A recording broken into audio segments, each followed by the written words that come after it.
Hello everyone, welcome back once again everyone to English के Ustad YouTube channel, जहां आप सीखते हैं English speaking and personality development classes online free of course, जहां आपको कोई पैसे नहीं देने।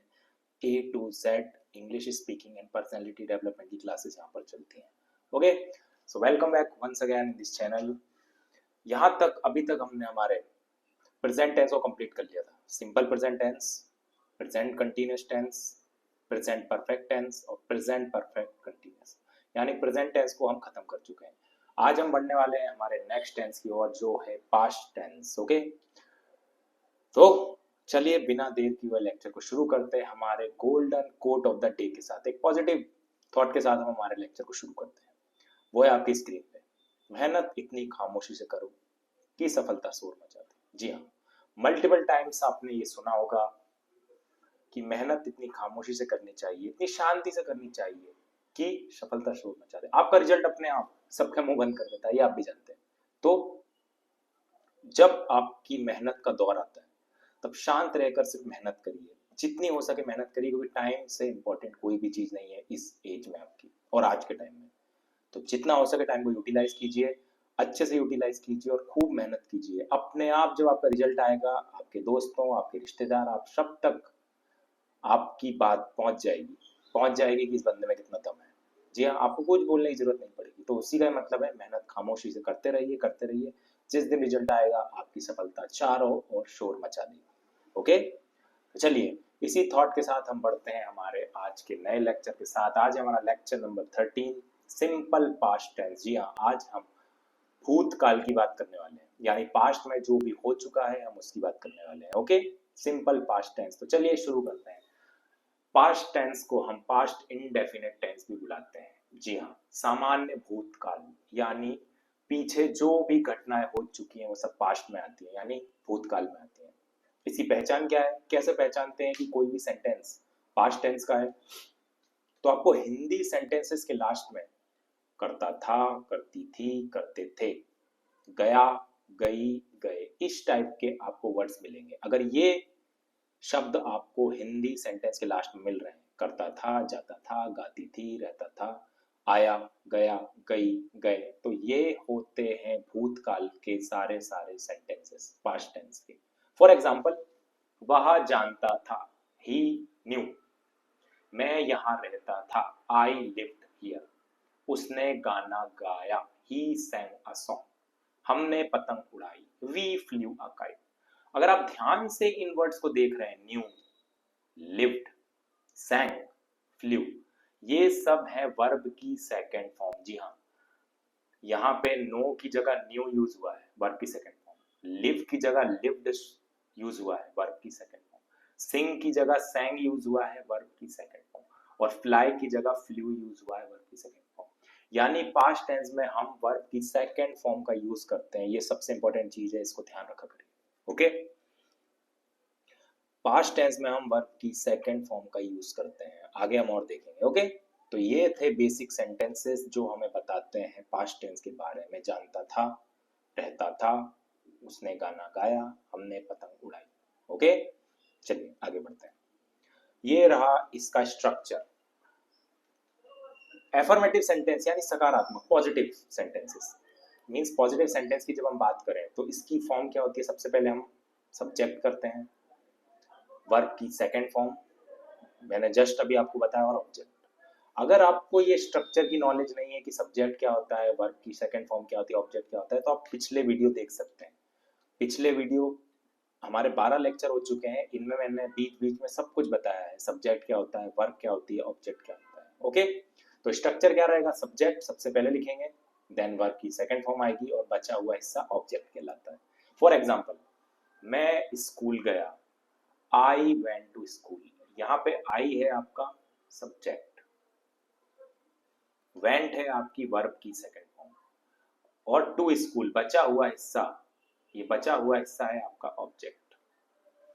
आई वेंट टू स्कूल, मैं स्कूल गया। Is that clear? सबको समझ में आ रहा है? ओके, चलिए सेकंड सेंटेंस देखते हैं। उसने गाना गाया, ही sang a song। अगेन यहाँ पर ही है आपका सब्जेक्ट, sang है आपकी वर्ब की सेकंड फॉर्म और ए सॉन्ग ये है आपका ऑब्जेक्ट। सबको समझ में आ रहा है? उम्मीद करता हूँ समझ में आ रहा है। समझ में आ रहा है तो वीडियो को लाइक कीजिए और चैनल को सब्सक्राइब कर लीजिए ताकि आपको सारी नोटिफिकेशन और सारे लेक्चर्स यहाँ पे मिल जाए आपको। ओके, राम सब कुछ जानता था। ओके, चलिए अब नेक्स्ट सेंटेंस देखते हैं। राम है आपका सब्जेक्ट, न्यू है आपकी वर्ब की सेकंड फॉर्म। नो की सेकंड फॉर्म होती है न्यू। आगे हम आने वाले लेक्चर्स में पढ़ेंगे कि second form, third form, ING form और क्या होती है डिटेल में। अभी आप ये ना जान लीजिए, नो की सेकंड फॉर्म होती है न्यू, सिंग की सेकंड फॉर्म होती है सैंग, गो की सेकंड फॉर्म होती है वेंट। ओके, तो इस सेंटेंस में राम सब कुछ जानता था, राम न्यू एवरीथिंग। राम है सब्जेक्ट, न्यू है वर्ब की सेकंड फॉर्म और एवरीथिंग ये है आपका ऑब्जेक्ट। क्या ये सबको क्लियर है? Okay good. जहां पे भी कोई दिक्कत हो वीडियो को पॉज करके आप नोट्स बना सकते हैं। मैं शुरू से कहता आ रहा हूं, अगर आप पहली बार इंग्लिश अच्छे से सीख रहे हैं प्रॉपरली तो एक बुक में नोट्स मेंटेन कर लीजिए ताकि रिवीजन में प्रॉब्लम ना हो। बाकी मेरे लेक्चर तो पढ़े हुए हैं, ठीक है। वह मुझे पढ़ाती थी, अगेन ये है आपका सब्जेक्ट शी। पढ़ाने को कहते हैं टीच और टीच की सेकंड फॉर्म होती है टॉट, वर्ब की सेकंड फॉर्म। वह मुझे पढ़ाती थी, शी टॉट मी, और यहाँ पे मी है आपका ऑब्जेक्ट। अब मुझे उम्मीद हो रही है कि आपको धीरे धीरे सारा स्ट्रक्चर समझ में आ रहा होगा। तो ये थे हमारे सारे पॉजिटिव सेंटेंसेस जहाँ पे सब पॉजिटिव बातें की गई है। मैं स्कूल गया, उसने गाना गाया, राम सब कुछ जानता था, वहां मुझे पढ़ाती थी। चलिए अब आगे बढ़ते हैं। कुछ नेगेटिव, नेगेटिव भी बनते हैं पास्ट में, तो नेगेटिव सेंटेंसेस को देखते हैं। इसका स्ट्रक्चर देखिए क्या रहता है। सब्जेक्ट आपका एज इट इज। अब ये सबसे इंपॉर्टेंट चीज है, यहाँ पे आप यूज करते हैं डिड नॉट का, जिसको शॉर्ट में आप डिडंट भी बोलते हैं। ये लिखा है डिडंट। तो डिड नॉट का जब आप यूज करते हैं नेगेटिव में तो सबसे इंपॉर्टेंट चीज है ये, अगर नेगेटिव सेंटेंस है तो डिड नॉट के साथ वर्ब की फर्स्ट फॉर्म यूज करिएगा। ये बहुत इंपॉर्टेंट चीज है। बच्चों को कंफ्यूजन होता है कि पास्ट में तो सर वर्ब की सेकंड फॉर्म यूज होती है, बट नेगेटिव स्ट्रक्चर में डिड नॉट के साथ वर्ब की फर्स्ट फॉर्म यूज होती है और बाद में आपका ऑब्जेक्ट। चलिए कोई सेंटेंस देखते हैं। मैंने झूठ नहीं बोला, आई है यहाँ पे आपका सब्जेक्ट, डिड नॉट ये है आपका नेगेटिव स्ट्रक्चर, और ये देखिए वर्ब की first form tell, tell, told, told. Okay, और ए लाई है आपका ऑब्जेक्ट। मैंने झूठ नहीं बोला, I did not tell a lie. एक और देखते हैं। वह यहां नहीं रहती थी, शी है सब्जेक्ट, डिड नॉट, लिव है वर्ब की फर्स्ट फॉर्म और हियर है आपका ऑब्जेक्ट। वह यहां नहीं रहती थी, she did not live here. Clear है सभी को? उम्मीद करता हूं समझ में आ रहा होगा। डिड नॉट नेगेटिव स्ट्रक्चर में वर्ब की फर्स्ट फॉर्म यूज करिएगा। चलिए अब देखते हैं कुछ एंट्रोगेटिव सेंटेंसेस। एंट्रोगेटिव स्ट्रक्चर यानी जहां पे भी क्वेश्चन मार्क, ओके, जहां पे भी क्वेश्चन पूछा जा रहा है, ओके, वहां पे एंट्रोगेटिव स्ट्रक्चर फॉलो होता है। ओके, इसका स्ट्रक्चर बहुत ही सिंपल है। डिड को आप आगे ले आते हैं। ओके, डिड क्या होता है? आगे आ जाता है। क्यों? क्योंकि क्वेश्चन पूछा जा रहा है। देन उसके बाद आपका सब्जेक्ट, देन आपकी वर्ब की फर्स्ट फॉर्म एंड देन आपका ऑब्जेक्ट। क्वेश्चन पूछा जा रहा है इसीलिए डिड को आगे रखते हैं। याद रखिएगा पास्ट टेंस में जब क्वेश्चन पूछते हैं तो डिड आगे आ जाता है। ओके, डिड आगे आए पहले क्वेश्चन के कारण, देन सब्जेक्ट, देन वर्ब की फर्स्ट फॉर्म और आपका ऑब्जेक्ट। ओके, तो ये होता है इंट्रोगेटिव का स्ट्रक्चर। ये होता है इंट्रोगेटिव का स्ट्रक्चर। आइए देखते हैं। क्या आपने उसे पीटा? क्वेश्चन से ही लग रहा है आप क्वेश्चन पूछ रहे हैं। क्या आपने खाना खाया? क्या आप वहां गए थे? क्या उसने सोनू को मारा? क्या तुमने एग्जाम दी थी? ये सारे सेंटेंस होते हैं पास्ट में इंट्रोगेटिव के। तो क्या आपने उसे पीटा, तो क्या है? तो सबसे पहले आ गया डिड। आपने के लिए यू, ये है आपका सब्जेक्ट।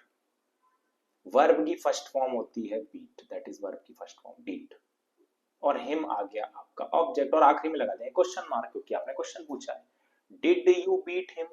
क्या आपने उसे पीटा? क्या तुम रोए थे? Did you cry?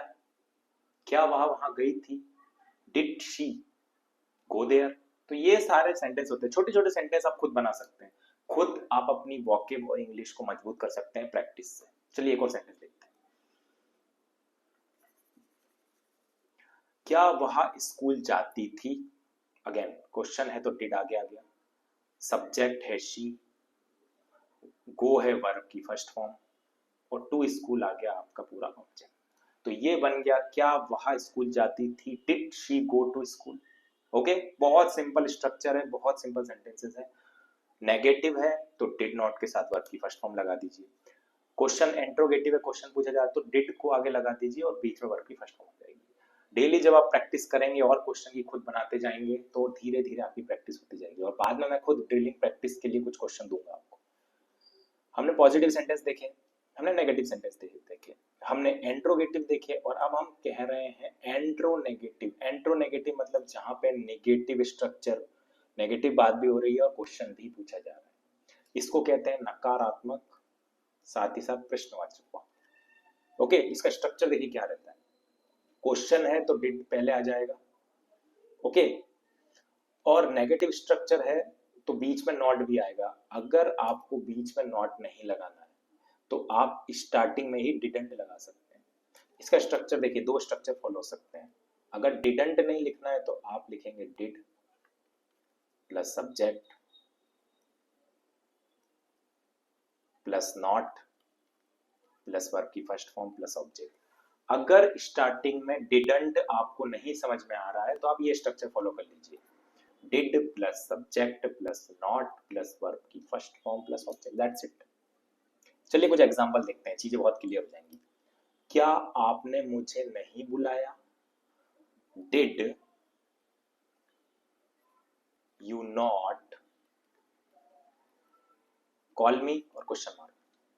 या फिर डिडंट यू कॉल मी, क्या आपने मुझे नहीं बुलाया, या फिर डिड यू नॉट कॉल मी, दोनों ही सेम है। क्या आपने मुझे नहीं बुलाया, डिड यू नॉट कॉल मी, या फिर डिडंट यू कॉल मी। एक और देखते हैं, क्या वह स्कूल नहीं जाता था, did he not go to school. क्या वह स्कूल नहीं जाता था, did he not go to school, या फिर didn't he go to school. दोनों में से जो स्ट्रक्चर आपको अच्छा लगे, सुटेबल लगे, इजी लगे, आप उसको फॉलो कर सकते हैं। ओके, लेकिन अगर आप बिगिनर लेवल पे हैं तो बेटर है कि आप ये सेकंड वाला स्ट्रक्चर फॉलो करें, ये ज्यादा बेटर है। ओके, तो क्या आपने मुझे नहीं बुलाया, did you not call me. क्या वह स्कूल नहीं जाता था, did he not go to school. Is that clear? सबको समझ में आ रहा है? उम्मीद करता हूँ आपको समझ में आ रहा होगा। समझ में आ रहा है तो वीडियो को लाइक कीजिएगा और चैनल को सब्सक्राइब कर लीजिएगा ताकि आपको सारे आने वाले वीडियोस की नोटिफिकेशन मिल सके। क्लियर है यहाँ तक? Positive, negative, interrogative, interronegative. Okay, ये है आपकी ड्रिलिंग प्रैक्टिस। कुछ क्वेश्चन मिक्स फॉर्म में, चलिए देखते हैं। राम ने किताब पढ़ी, राम सब्जेक्ट, ये है वर्ब की second form. Read, read, read, verb की फर्स्ट फॉर्म भी रीड होती है, सेकंड भी रीड होती है, थर्ड भी रीड होती है, और ये है आपका ऑब्जेक्ट। राम ने किताब पढ़ी, Ram read the book. Sita ने गाना गाया, सीता है सब्जेक्ट, सैंग है वर्ब की सेकंड फॉर्म, सिंग यानी गाना और उसकी सेकंड फॉर्म होती है सैंग। सीता ने गाना गाया, सीता सैंग अ सॉन्ग, और ये है आपका ऑब्जेक्ट। बहुत सिंपल सेंटेंसेस होते हैं। मैंने उसे देखा, आई यानी सब्जेक्ट, सी मतलब होता है देखना, उसकी सेकंड फॉर्म होती है सॉ, वर्ब की सेकंड फॉर्म सॉ, और ऑब्जेक्ट होता है मैंने उसे देखा, आई सॉ हिम। वह दुकान पर गया, he went to the shop, ये है आपका सब्जेक्ट। गो मतलब होता है जाना, और वेंट उसकी सेकंड फॉर्म होती है, टू द शॉप हो गया आपका ऑब्जेक्ट। ओके, बहुत सिंपल सेंटेंसेस। चलिए नेक्स्ट सेंटेंस, उसने मेरी मदद नहीं की, यह है नेगेटिव स्ट्रक्चर, यह है आपका सब्जेक्ट।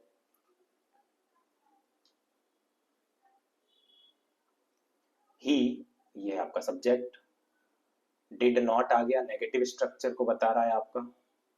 ओके, हेल्प यानी वर्ब की फर्स्ट फॉर्म, और ये है आपका ऑब्जेक्ट। उसने मेरी मदद नहीं की, he did not help me, बहुत सिंपल स्ट्रक्चर। मैंने यह फिल्म नहीं देखी, आई मतलब सब्जेक्ट, डिड नॉट आपका नेगेटिव स्ट्रक्चर को बता रहा है, वॉच है आपकी वर्ब की फर्स्ट फॉर्म, और ये मूवी हो गई आपकी, दिस मूवी हो गई आपका ऑब्जेक्ट। मैंने यह फिल्म नहीं देखी, I did not watch this movie. Is that clear to everyone? Okay, चलिए एक और देखते हैं।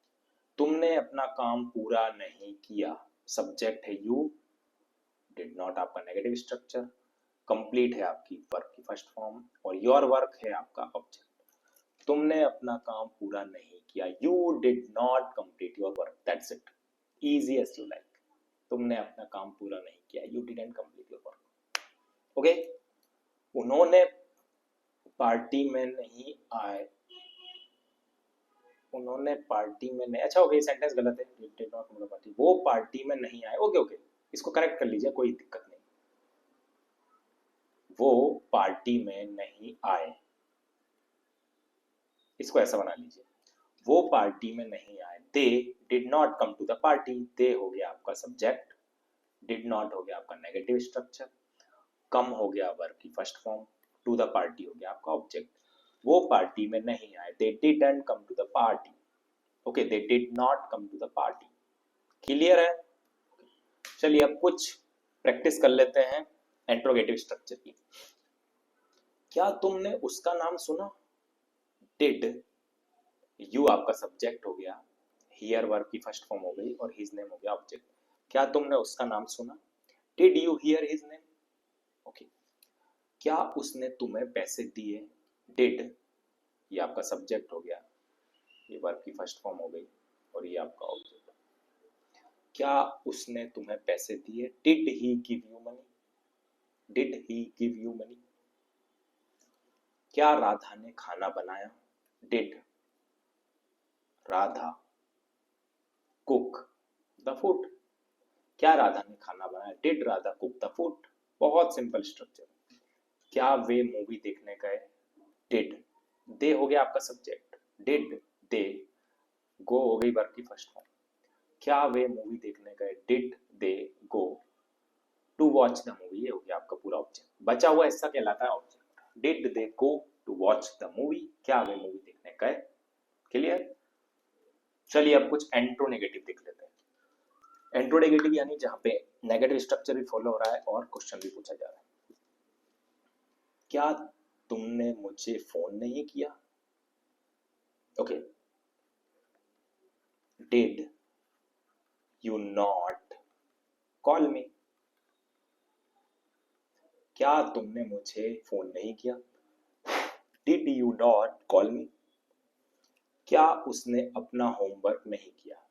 Did he not do his homework? क्या उसने अपना होमवर्क नहीं किया? Didn't he do his homework, आप ये भी लिख सकते हैं। लगता है चाय का टाइम हो गया यार, नींद आने लग रही है। ओके, क्या उसने अपना होमवर्क नहीं किया? Didn't he do his homework, या फिर did he not do his homework, दोनों में से आप कुछ भी फॉलो कर सकते हैं। क्या उन्होंने मैच नहीं जीता? Did they not win the match? Did they not win the match, क्या उन्होंने मैच नहीं जीता? Did they not win the match? Clear हो रहा है सबको? ओके, तो ये थी आज की ड्रिलिंग एक्सरसाइज। थक तो नहीं गए? देखो इसको भी मेरी तरह नींद आ रही है यार। ओके, तो ये था आज का लेक्चर। उम्मीद करता हूँ आपको पसंद आया होगा। आज हमने कवर किया है सिंपल पास्ट टेंस। जी हाँ, देखो यार इसको देख के मुझे भी नींद आने लगती। आने वाले लेक्चर में हम पास्ट कंटिन्यूस को कवर करेंगे, पास्ट परफेक्ट को कवर करेंगे, और फिर पास्ट परफेक्ट कंटिन्यूस, फिर हमारा पास्ट टेंस कंप्लीट हो जाएगा, और उसके बाद हम जाएंगे फ्यूचर में। ओके, तो जाने से पहले उम्मीद करता हूँ आपको वीडियो अच्छा लगा होगा।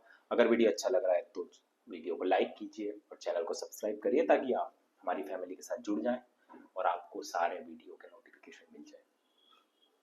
जाने से पहले आपको इतना ही कहूंगा, आप बिगिनर लेवल पे हैं तो प्लीज प्रॉपर नोट्स बनाइए। ओके, एक नोटबुक मेंटेन कीजिए ताकि आप सब कुछ लिख सके, ताकि आने वाले टाइम में जो आप रिवाइज करें तो आपको उतनी प्रॉब्लम नहीं आए। और एक चीज और बोलूंगा, इंग्लिश एक दिन में, एक महीने में आने वाली चीज नहीं है। It needs practice on a daily basis. आपको डेली प्रैक्टिस करना पड़ेगी। जैसे मैथमेटिक्स प्रैक्टिस मांगता है, वैसे इंग्लिश प्रैक्टिस मांगती है। अब जो कुछ भी आप यूज कर रहे हैं अपनी डेली लाइफ में, कल जो जो हुआ कोशिश करिए, जैसे आज हमने पास्ट टेंस कंप्लीट किया, कोशिश कीजिए डायरी में कल जो घटनाएं हुई उसे पास्ट टेंस में लिखने की। ओके, मैं गया था, मैंने खाना खाया था, मैं यहाँ रहता था, मैं वो करता था, मैं उससे मिलता था। तो ये सारी कोशिश कीजिए खुद बनाने की। खुद जब प्रैक्टिस करते जाएंगे ऑन अ डेली बेसिस, खुद आपकी इंग्लिश अच्छी होती जाएगी। It is all about practice. मैं यहाँ पर हूँ, जितना हो सका रूल्स, ग्रामर, वॉकेब सब आपको यहाँ बताता हूँ, लेकिन प्रैक्टिस करना आपका काम है। प्रॉपर नोट्स बनाना और प्रैक्टिस करना आपका काम है। तो प्रॉपर नोट्स बनाते चलिए, धीरे धीरे खुद आपकी इंग्लिश में इंप्रूवमेंट आता रहेगा on a daily basis. Okay, तो चलिए लेक्चर को यहीं पे समाप्त करते हैं, मिलते हैं नेक्स्ट लेक्चर में, तब तक के लिए bye bye, take care, have a nice day and see you soon. Bye bye.